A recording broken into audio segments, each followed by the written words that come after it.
블로타라고 하는 이탈리아 남성이 있었는데 달려오는 그 테러 차량을 향해서 자기의 몸을 던져가지고 아내와 두 아이, 5살 그리고 7개월 된 자기 아이들을 살려내고 그리고 자기는 희생을 이렇게 당했습니다. 그러니까 아버지로서 자신을 희생해서 이제 가족을 살린 거죠. 이게 아버지의 열정입니다. 아버지이기 때문에 그게 가능한 것이죠. 시골에 부모님을 찾아뵙고 이렇게 올라오던 길에 맞은편에서 중앙선을 넘어서 달려오는 차를 피하다가 그만 가드레일을 받고 낭떠러지로 떨어졌습니다. 한참을 굴러서 이 차가 멈춰섰는데 차는 뭐 형편없이 되었죠. 구급대가 와서 그 차 안을 이렇게 살펴보는데 뒷좌석에 그 엄마가 이렇게 웅크리고 이렇게 죽어 있는 것입니다. 그래서 이렇게 보니까 그 안에 2살짜리 아이가 울고 있는 거예요. 그 위급한 상황에서도 그 엄마가 내 아이는 살려야 되겠다 하고 그 아이를 확 끌어안고 온 몸으로 다 부서지면서 그 아이를 살려낸 것이죠. 이것이 엄마의 아이를 향한 열정입니다. 열심입니다. 병들어 침상에 누워서 일어나지 못하는 남편을 위해서 혹은 아내를 위해서 허리에 병이 나도록 여기저기 성한 곳이 하나 없도록 목욕을 시키고 기저귀를 갈고 매일 음식을 떠먹이고 손발을 주무르는 그것은 아내의 열정입니다. 남편의 열정이다. 사랑하는 사람을 위해서 내가 할 수 있는 최선을 다하는 것, 그게 바로 열심이고 열정이라는 것입니다. 누구에게나 이런 열심이 있습니다. 자식을 사랑하기 때문에 자식을 위해서 아버지로서 혹은 어머니로서 아내로서 남편으로서 내가 해줄 수 있는 최선을 다해서 내가 해주어야 되겠다. 이 열정인 것입니다. 열정. 위기와 어려움을 당하는 것을 뻔히 보고도 가만히 있는 그런 부모가 어디 있겠습니까? 어려움을 당하는 것을 보고도 가만히 있는 그런 아내와 남편이 어디 있겠습니까? 없다는 거죠. 우리 하나님도 마찬가지입니다. 우리 하나님이 우리를 향한 열정이 있으시다. 열정이 있으시다. 오늘 말씀해 보면 유다 백성들이 고통을 당하고 막 멸시를 당해요. 하나님이 택한 백성들이 누구로부터 그런 멸시와 고통을 당하는가 하면 아수르라고 하는 나라, 그 당시에는 가장 강대국이었던 그런 아수르에 의해서 고통을 당합니다. 아람과 북이스라엘이 멸망을 당하고 이제는 유다까지 아수르가 고통을 주고 있는 것입니다. 그런데 이 고통과 멸시가 그냥 온 것이 아니라 하나님이 주신 거라는 거예요. 하나님을 두려워하지 않고 하나님의 말씀을 듣지 않는 유다 백성에게 주신 하나님의 징계였다는 것입니다.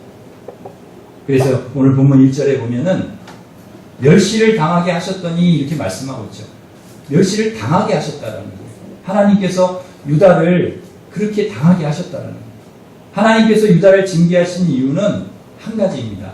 미워서가 아니라 사랑해서. 사랑해서 그렇다. 유다 백성들이 불순종의 길로 가면 안 되니까 하나님 말씀을 떠나서 살면 안 되니까 그거 못하게 하시려고 그 길로 계속 가면 안 되니까 그거 브레이크 제도인 것이라고 징계를 하시는 것입니다. 그리고 그 징계의 도구로 아수르를 사용하십니다. 그런데 여러분, 하나님의 징계는요, 영원한 것이 아닙니다. 영원히 징계하시는 게 아니에요. 깨닫게 하시기 위해서 그렇게 하시는 것이지 망하게 하시려고 그러시는 게 아니라는 것입니다. 그래서 때가 되면 반드시 하나님께서 그 어려움과 고통에서 건져주신다는 거예요. 반드시 건져주신다는 거예요. 오늘 본문 말씀이 바로 그런 내용입니다. 1절에 뭐라고 말씀합니까? 오늘 내용 전체가 다 이제 그런 내용인데 우리 1절을 한번 같이 다시 한번 읽어보겠습니다. 시작. 전에 고통받던 자들에게 내가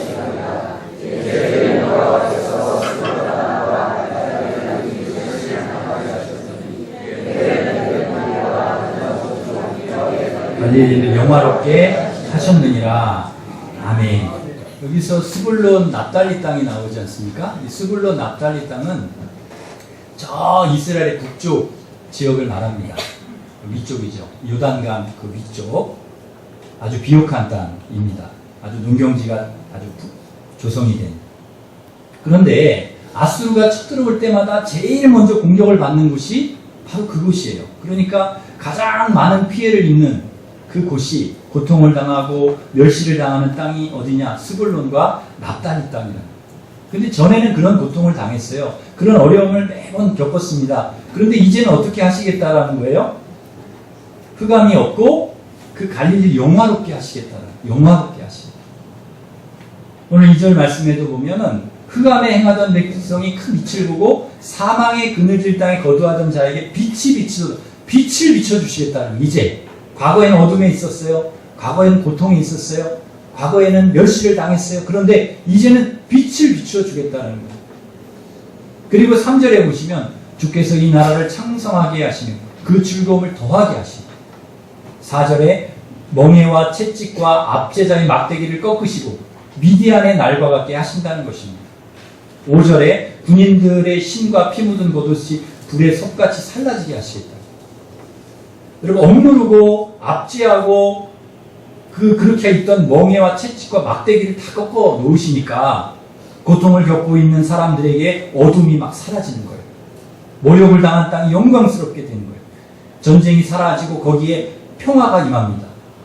어둠 속에 걷는 백성이 큰 빛을 보고 죽음이 드리워진 땅에 사람들에게 빛이 비치고 창성하게 하고 즐거움을 더하게 하신다는 거예요. 특히 모욕을 당한 갈릴리 땅을 하나님이 영광스럽게, 영화롭게 하시겠다는, 이렇게 하나님이 바꿔놓으십니다. 과거와 완전히 다른 그런 삶을 살아갈 수 있도록 하나님께서 바꿔놓으신 거죠.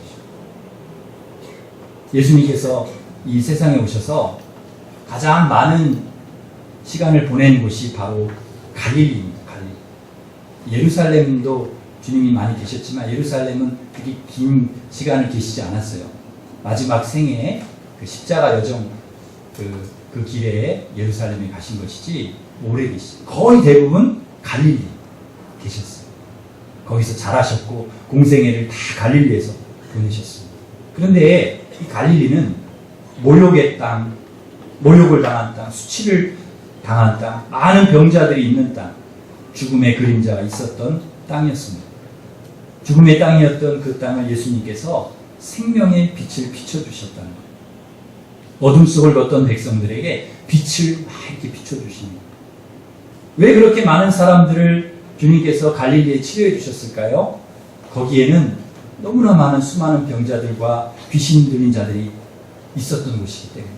왜 오병의 기적이 필요했습니까? 수천 명이 굶주려 있는 땅이기 때문에. 먹을 것이 풍부한 사람들이 기적을 일으킨 것이 아니라 그 기적이 아니면 한 끼조차도 먹을 수 없는 수많은 굶주린 사람들이 그 갈릴리에 있었다는 것이죠.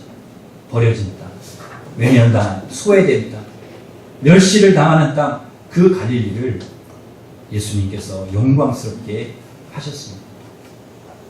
우리 예수님을 믿는 사람이라고 하면 저도 그런데요, 갈릴리를 한번 가보고 싶습니다.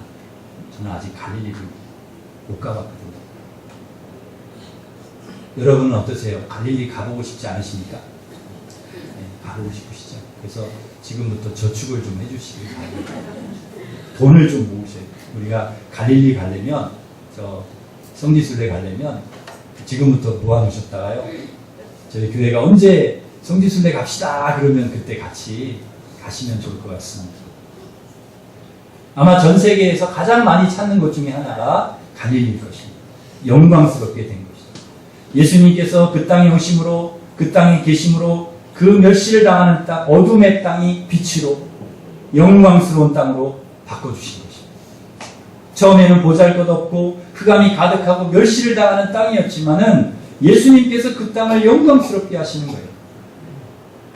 그런데 예수님께서 갈릴리만 그렇게 하시느냐? 갈릴리만 빛을 비춰주시고 갈릴리만 영광스럽게 하시고 갈릴리만 그렇게 치유하시고 그렇게 하신, 창성하게 하시고 즐거움을 더하신 것입니까? 그렇지 않습니다. 이 세상의 갈릴리, 모든 고통과 불의와 질병과 죄악 가운데 고통 속에 살아가는 모든 갈릴리 모든 사람들에게 하나님께서 빛이 되어 주시고 하나님이 그 사람들을 영화롭게 하시는 줄 믿습니다. 가난과 질병과 무지로 가득한 땅, 죄악으로 어두워져 있는 사람들이 갈릴리입니다. 그래서 고통과 멸시를 당하기도 했습니다. 그랬던 우리들이 어떻게 되었습니까?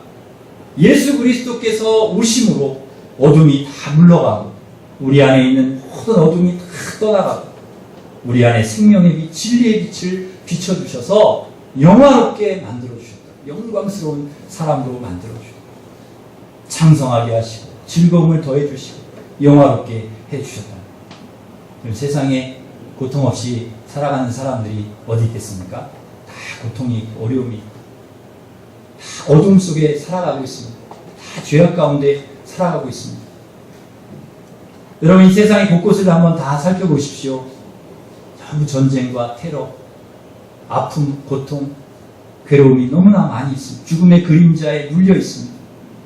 우리가 왜 질병을 두려워하는가? 왜 고통스러워합니까? 죽음의 그림자가 드리워져 있기 때문에. 왜 이러한 사회적 혼란이 계속해서 일어나는 것입니까? 이 세상이 어둡기 때문에, 어둠 속을 걷고 있기 때문입니다. 지도자들이 눈이 멀어 어둠 속을 걷고 있기 때문에 온 나라가 어지러워지고 어두워지고 고통을 겪고 있는 것입니다. 예수님은 이러한 고통과 죽음, 어둠이 드리워진 이 갈릴리에, 이 땅에, 이 세상에 메시아로 오신 것입니다. 빛을 비추시러 오신 것입니다. 영광스럽게 하기 위해서 이 땅에 오신 것입니다. 모욕의 땅을 영광스럽게, 죽음이 드리워진 땅에 생명으로 임한 것입니다. 그래서 우리는 이 시대가요, 아무리 어둡고 아무리 어려워도 기뻐할 수 있습니다. 막 찬양할 수가 있는 거예요. 왜 그렇습니까? 우리가 기뻐하는 이유가 무엇입니까? 갈릴리와 같은 우리에게 예수님이 빛으로 생명으로 오셔서 고통에서, 질병에서, 죄악에서 건져주시고 영화롭게 해주셨기 때문이라는 것이죠. 어떤 분들은 우리 믿는 사람들에게 그래요. 뭐가 그렇게 기쁩니까? 뭐가 그렇게 기쁘세요? 여러분에게 누가 그렇게 묻잖아요. 당신은 뭐가 그렇게 기쁩니까? 즐거운데. 여러분 기쁨의 이유가 무엇입니까? 기쁘지 않을 수가 없는 것이 주님께서 우리에게 오셨지 않습니까? 주님께서 우리에게 오셨다. 우리를 영화롭게 해주셨다. 이 어려운 시대에 왜 예수님 오심이 기쁨인가? 고통과 어둠과 죽음의 그림자가 덮고 있는 이 땅에 빛이 되어주셨기 때문입니다. 영광스럽게 하셨기 때문입니다. 주님이 왜 오셨습니까? 역사가 이 땅에 주님이 오시지 않으면 안 되기 때문에 너무나 죄악이 가득하고 어두웠기 때문에 오셨다는 것이죠. 3절에 보면 기쁨을 너무나 기뻐서 표현하는 내용이 나오는데요. 3절을 같이 한번 읽겠습니다. 시작.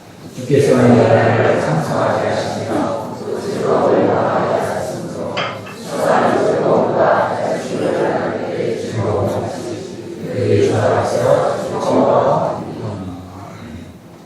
어떤 기쁨인가? 추수할 때의 기쁨, 그리고 전쟁에서 승리해서 탈취물을 나눌 때의 기쁨, 같은 기쁨을 주신다는 것입니다. 어둠이 빛이 비추고 기쁨이 오게 되는 진정한 이유, 왜 우리에게 이러한 기쁨을 주시는가? 한 아이에게 한 아들이 태어났기 때문입니다. 6절 말씀에 보면 이는 한 아이가 우리에게 낳고 한 아들을 우리에게 주신 바 되었는데, 한 아들, 누구를 위해서 태어났다는 것입니까? 우리를 위해서 태어났다는 거예요. 그 아이가 어떤 아기라는 거예요? 그 어깨에는 정사를 내었고 기묘자 모사, 전능하신 하나님, 영존하시는 아버지, 평화의 왕이라는 거예요. 이런 엄청나신 분이 우리를 위해서 오셨다는 거예요. 우리를 위해서 태어났다는 거예요. 고통과 절망 속에 있는 사람들에게 왜 기쁨이 올 것이라고 말할 수가 있는가? 이런 아기가 우리를 위해서 태어났기 때문입니다. 온 세상에 기쁨을 주는 아기, 온 세상에 빛을 비추는 아기, 우리를 영광스럽게 하는 아기, 그 아기를 우리를 위해서 하나님께서 보내주셨다는 것이죠. 여러분, 한 아기의 출생은 되게 그 가정의 기쁨입니다. 저도 우리 아이가 태어났을 때 얼마나 기뻤는지 모릅니다. 누구나 다 마찬가지죠. 그런데 옆집에 아이가 태어난다고 해서 막 잠을 못 이룰 정도로 기쁘고 그렇지는 않죠. 옆집에 태어난 아기는 우리 아이가 아니기 때문에 그렇습니다. 오히려 그 아이가 막 울어요. 막 울으면 층간 소음이 될 수 있습니다. 층간 소음. 그만 울라고. 다른 집은 시끄러운 소리이죠. 여행을 하다 보면 기차 여행이나 버스나 비행기를 타면 간혹 아이가 울 때가 있습니다. 갓난아이들이 막 울어요. 그러면 여러분, 저 생명의 소리, 그러면서 여러분 기쁘십니까? 저 생명의 소리. 저 애가 왜 저렇게 울지? 왜 이렇게 울리지? 나 좀 쉬어야 되는데, 자야 되는데. 그런 생각 하지 않으십니까? 저만 그런 생각을 하는. 멀리 여행을 다녀오면서 막 피곤하고 힘든데, 좀 자려고 하는데 막 울어요. 그러면 사실 그런 마음이 좀 듭니다. 그러나 부모님에게는 그렇지 않은 거예요. 그 아이가 울어도 너무 좋은 거예요. 생명의 소리예요. 그런데 옆집은 소음으로 들려요. 왜? 나를 위한 아이가 아니라는 거예요. 우리를 위한 아기가 아니라는 거예요. 왕실의 아이가 태어나면 그 나라가 기뻐할 수 있습니다. 그러나 전 세계가 다 기뻐하지는 않아요. 영국의 왕실에서 태어났다? 영국이 기뻐할 수 있죠. 그런데 오늘 하나님께서 우리에게 말씀하시는 이 아기는 우리 모두의 기쁨이라는 거예요. 우리 모두를 위해서 저와 여러분을 위해서 태어난 아기라는 것입니다.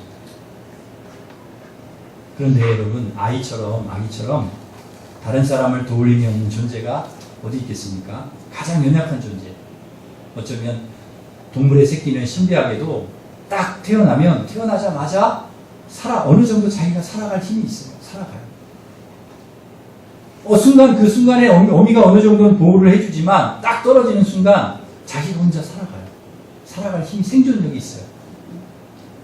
그러나 사람의 아이는 보호가 필요합니다. 사람의 아이는 가장 연약한 존재이기 때문에 누가 돌보주지 않으면 죽습니다. 동물의 새끼는 어느 정도 생존을 해요. 그런데 가장 약하고 의존적인 존재가 갓난아이입니다. 그런데 하나님께서 메시아를 보내셨을 때 세상을 구원하기 위해 보내시는 아기로 보내셨다라는 거예요. 아담을 창조하실 때처럼 막 건강하고 성장한 성인으로 보내실 수도 있을 텐데 왜 아이로 보내셨을까? 똑같은 인간의 모습으로 오셔야 인간의 고통을 아시고 이 세상의 모든 사람의 죄를 대속하실 수 있기 때문에 인간의 모습, 아기로 오신 것입니다. 여러분, 이 아기가 누구입니까? 6절에 한 아들을 우리에게 주신 바 되었는데 그랬습니다. 한 아들, 바로 독생자 예수 그리스도입니다. 어깨에 정사를 메었고 그의 이름은 기묘자 모사, 전능하신 하나님, 영존하신 아버지, 평강의 왕이라는 거예요. 그분이, 그 아기가, 그 한 아들이, 여러분, 정사는 통치권을 나가요. 주권, 기묘자는 경이롭고 놀라운 것을, 모사는 지혜를 가진 자라는 뜻입니다. 그러니까 기묘자, 모사는 놀라운 지혜를 가진 분이라는 뜻입니다.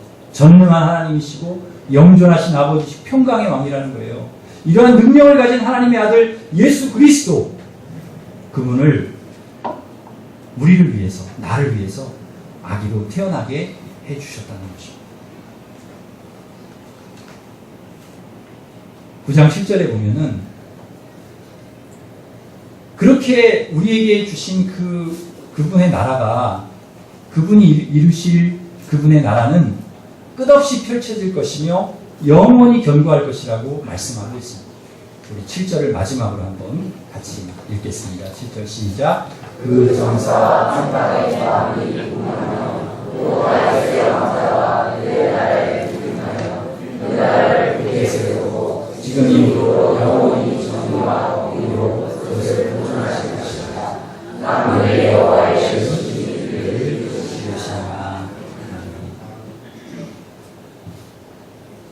그분의 넘치는 주권과 평화의 왕이신 예수 그리스도께서 다스리는 나라는 당시 아수르와는 대조됩니다. 아수르는 힘과 무기로 다른 나라를 제압하고 영토를 확장합니다. 그렇기 때문에 아수르 제국이 두려워 보입니다. 최고처럼 보이는 것입니다. 그러나 그런 물리적인 힘과 권력을 이용해서 압제하고 약한 나라를 정복하고 세상의 힘과 권력과 무력으로 지배하는 제국은 반드시 쇠퇴합니다. 사라집니다. 오래가지 않습니다.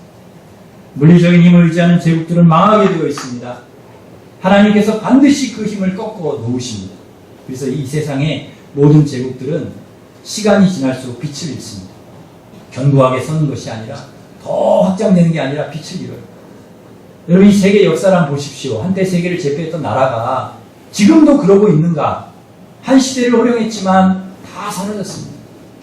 세상의 물리적인 힘을 의지하는 나라는 반드시 사라집니다. 지금 세계를 제패하고 있는 강대국도 착각하면 안 됩니다. 그 힘이 언제나 계속되지 않습니다. 그러나 이러한 세상의 제국들과 달리 예수 그리스도께서 통치하시는 하나님의 나라는 정사와 평강의 더함이 무궁하며 그 나라를 굳게 세우고 영원히 정의와 공의로 보존하실 것이다. 시간이 갈수록 더 든든히 서는 것입니다. 끝없이 펼쳐집니다. 망하지 않는 영원한 나라라는 것입니다. 교회가 쇠퇴한다고 해서 하나님의 나라가 쇠퇴하는 것은 아닙니다. 예수 그리스도의 나라를 추구하지 않았기 때문에 영원한 나라에 부합하지 않으면 쇠퇴할 수 있습니다. 교회라도 하나님의 뜻에 합당하지 않으면 쇠퇴할 수 있습니다. 중세교회처럼 물리적인 힘을 의지할 때 교회는 쇠퇴하는 겁니다.